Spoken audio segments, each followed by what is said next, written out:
If you see what we export and we import from the U.S., we are the second trading partner of the U.S.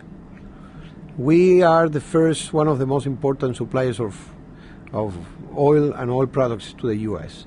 We have a huge investment in this country. We have a lot of common things. We have baseball. We have more than 70 Venezuelan baseball players in the major leagues. So why is that we're having all this confrontation and problems? I think Venezuela is embarking in an alternative model to what is presented as the Western elite type of democracy, free trade U.S. model. And Venezuela is going in a different direction. And I think that is basically what the people, instead of confronting with ideas in that model, they try to present us as the bad guys, the guys that are not democratic. And this is the origin of the confrontation. You are right. I mean, the original confrontation is because we are going through an alternative model of development.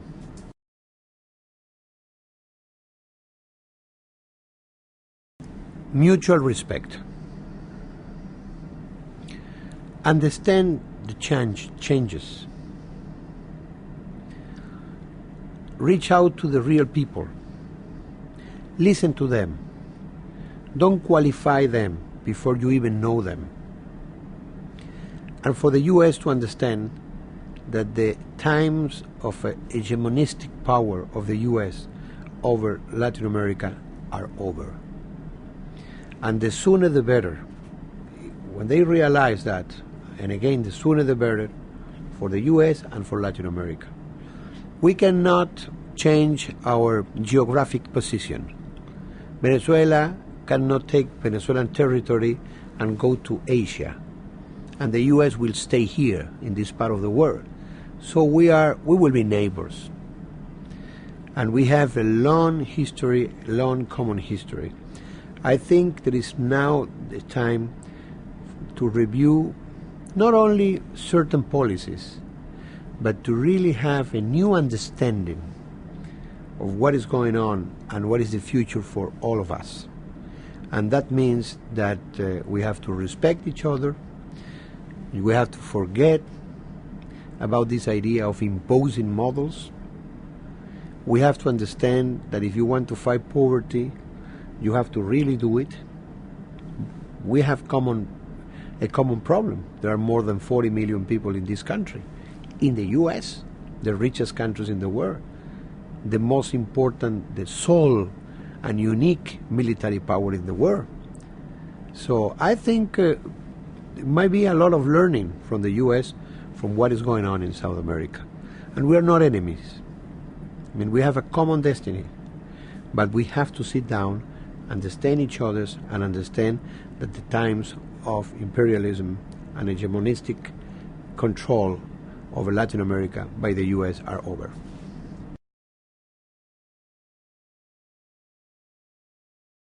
One of the problems in the U.S. is that you have the double morale, the double morality. So on the one hand, you criticize countries, but on the other hand, you do, you don't behave, as well as to pretend to be an example for the rest of the world. And so I always ask U.S. people, do you think it's democratic when if you want to be elected senator in this country, you need to have $5 million? So it means that unless you have the money or the ability to raise the money, you're out of the game. On the contrary, on the other hand, there are very important experiences of democratic development in this country. But this is not perfect. And the other thing is you cannot pretend that you are going to impose to the rest of the world a kind of development that is the one you have in the U.S. And by the way, there are a lot of critiques about the way democracy is in this country. So first, I think I always talk to the U.S. and I say, you have to first look at home, what you have at home before you go and try to impose or to qualify what is going on outside the country. Secondly, I don't know, I always say people say that there is problem with freedom of expression in Venezuela. And there are the same people have been saying for 8 consecutive years, 24 hours a day, 7 days a week, that there is not freedom of expression in Venezuela, and those guys are still in Venezuela. So it's kind of suspicious.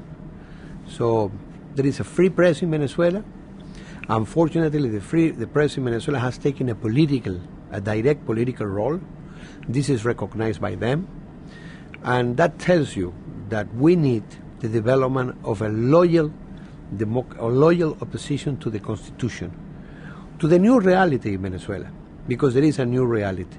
There is new leaders, new faces, new ideas, and all of that has not been imposed. We went through democratic process. There was a new constitution that was voted by the Venezuelan people, and there was elections and re-elections and even a national referendum against President Chavez. I think it's the first time in the history of the hemisphere that you have a popular referendum to say to a president, you stay or you have to go. By the way, with all the international observers, with the Carter Center, the Organization of American States, the European Union, etc. So what I feel is you have to understand that there are new processes, new ideas, new social developments, and all of that has been happening in peace and democracy.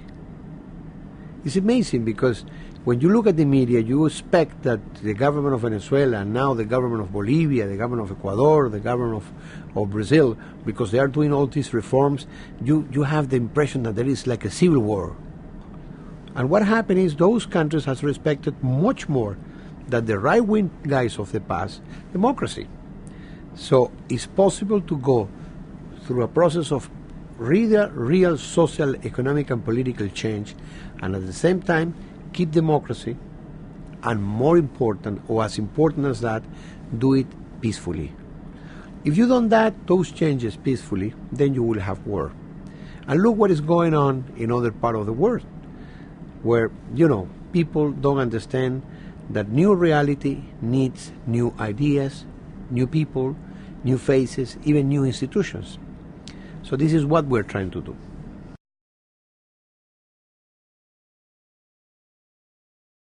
Well, Venezuela is located in a place and where on the one hand we have the Caribbean facade of the country, and we have been always very much related with the Caribbean countries. We have a lot of trade and initiative with the Caribbean countries. We also participate sometimes as observers in all the summits of the Caribbean countries. On the other hand, we are a Amazonic country.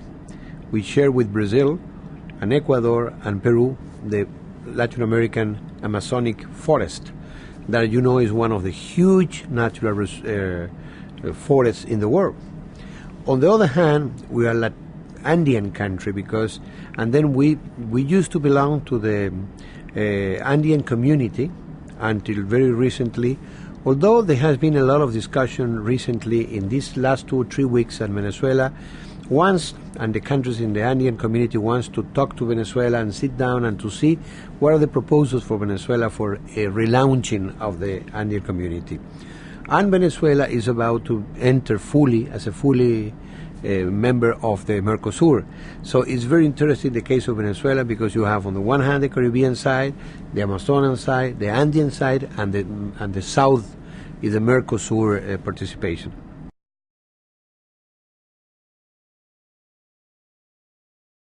Well, the thing is that we at the end consider that we have to look for a political unity of the hemisphere, of this continent of South America. We don't see trade without a political unity. So, you can have trade with many countries in the world, and we do have trade, but what is strategic for us is to look for a political unity of all our countries and to have a regional project that will unite us and will create the potentialities and develop all the potentialities of South America to be a world player. But we can achieve that only if we have this sense of political unity and, of course, economic unity.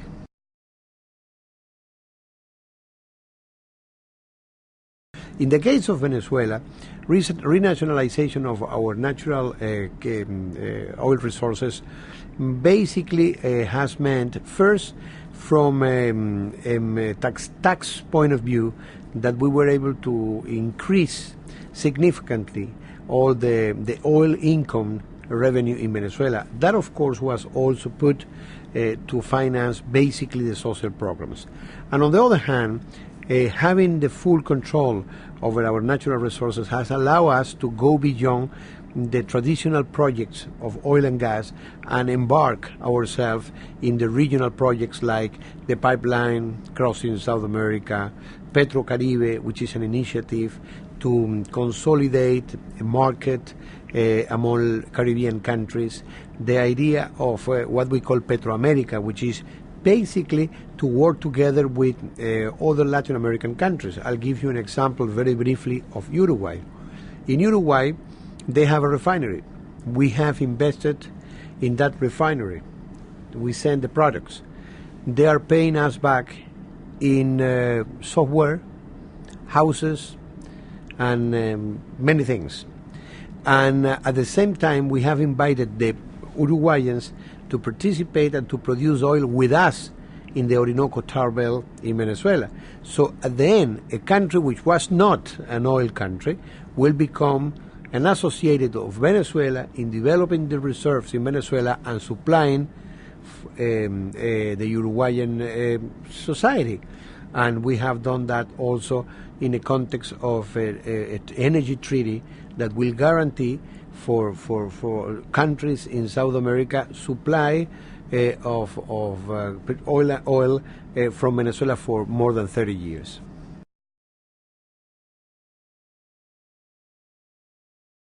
The only way to counteract the huge gap between rich and poor, the levels of poverty and exclusion, was through radical social reforms. I mean, the kind of soft approach to social reform wasn't enough for us. So I do agree that we are going into a process of radical transformation of society, which is basically how can we, in a generation, eliminate poverty and social exclusion. For us, the only way to fight poverty really is to empower the poor. How do you empower the poor? First, you have to first you have to give them, the people, the opportunities to in a way to go beyond, to go over the huge gap that we have regarding social conditions. And for that, you have to have a massive process of social transfers, of transfers of social services, including education. And when I mean education, you have to go to literacy programs. We have literacy programs, and we have been able to take out of illiteracy almost everybody in Venezuela. It's less than 1% remaining. Then you have to give them basic education. We give them secondary education. At the same time, you have to provide them some training. And this is what we are doing with another mission. We call them missions. So you have one mission for illiteracy, one mission for basic education, one mission for training. At the same time, you have to give them health. And for the first time, we are really going into the barrios with preventive medicine. We have had a very important support and by the Cuban Revolution. Particularly, we have had at the beginning, more than 20,000 doctors, Cuban doctors, that came to work with us in our communities. There was a lot of scandals in the media, but now even the opposition, they know that they can do whatever, but they have to to stay with the Cuban doctors, because this is the communities, they love these guys, because at the end they are coming to live and work and with them. So this is what we have done. You have to have a massive transfer of resources. We have to do that, and for us it was very important to get the fiscal revenue for that, and this is what we did. All the transformation we did in the oil sector, we were getting almost nothing, and companies and the international consumers and everybody was getting a lot of money. So we transformed the whole fiscal regime, and now we have the resources. This is one thing. Secondly, if you want to do a radical social change, you have to transform the way of how democracy has been working. Because basically in our countries, democracy has been an elite type of democracies. So what you see is very educated people and people that have money, that at the end they control political parties, they control the policy. So if you want to transform the agenda, you have to give the chance to people to be the real players. And this is what we are going into, a whole process of. There is a revolution of participation in Venezuela. I would say that those are the two main things.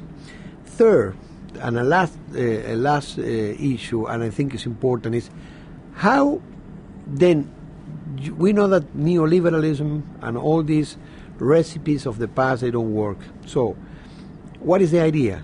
Do we have just to make some corrections, or we have to try to try an alternative model? And this is what we are doing. In that, one of the main things is integration, because unless we produce a political unity in the hemisphere, and we are able to use all our capabilities to complement ourselves, to have solidarity among ourselves, unless we do that, we won't be a player in the international world today. Even a country like Venezuela, with oil and with a lot of money because of oil, it won't be possible for us to have an independent way of developing ourselves unless we get the regional perspectives. So I'm sorry that I was a bit long, but it's a way of explaining you, on the one hand, a massive transfer of social services, on the second hand, empowering the poor and changing basically the structure of democracy, the traditional structure of democracy, and third, explore an alternative model of development that starts with a completely different view of regional integration as a priority for even local development.